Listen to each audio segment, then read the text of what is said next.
Here forever. Butch? One more thing to put on the sled, and we'll start for Captain Roadside. Butch, stop watching TV a second. Call Spinner. Yeah? I've got a special visitor. Spinner! Spinner! Now, do you remember when I told you your daddy died in a POW camp? Well, this here is Captain Koons. He was in the POW camp with Daddy.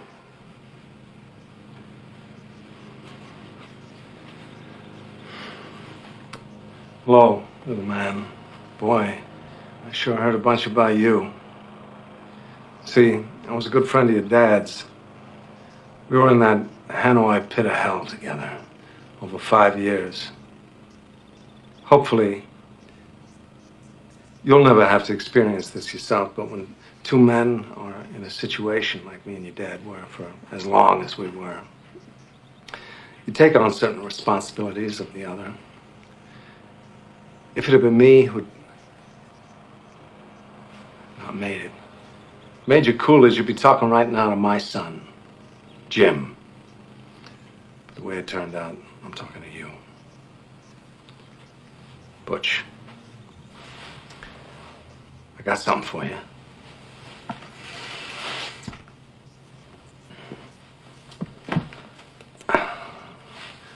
This watch I got here was first purchased by your great-grandfather during the First World War. It was bought in a little general store in Knoxville, Tennessee. Made by the first company to make wristwatches. Up till then, people just carried pocket watches. It was bought by private doughboy Orion Coolidge on the day he set sail for Paris.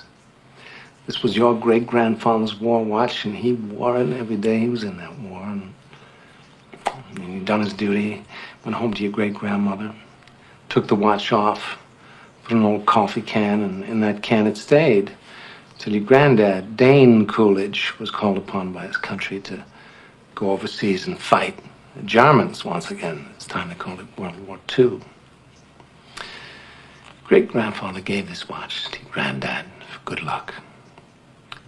Unfortunately, Dane's luck wasn't as good as his old man's. Dane was a Marine, and he was killed, along with all the other Marines at the Battle of Wake Island. Granddad was facing death. He knew it.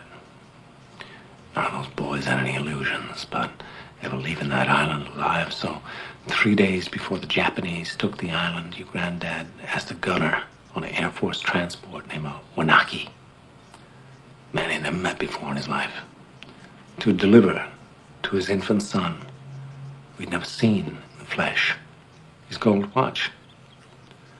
3 days later, your granddad was dead, but Wanaki kept his word.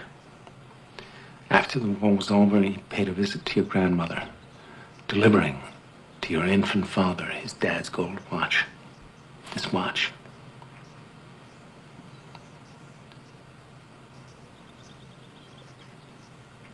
This watch was on your daddy's wrist when he was shot down over Hanoi. He was captured, put in a Vietnamese prison camp.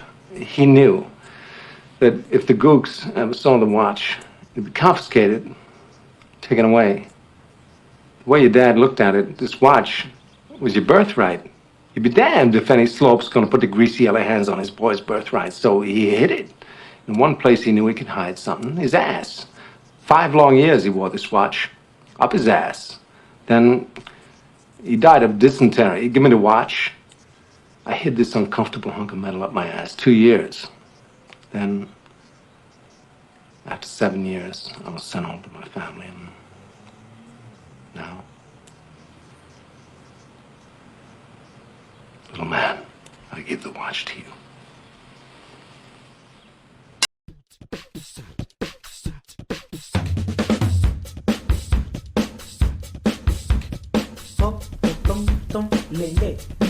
Malang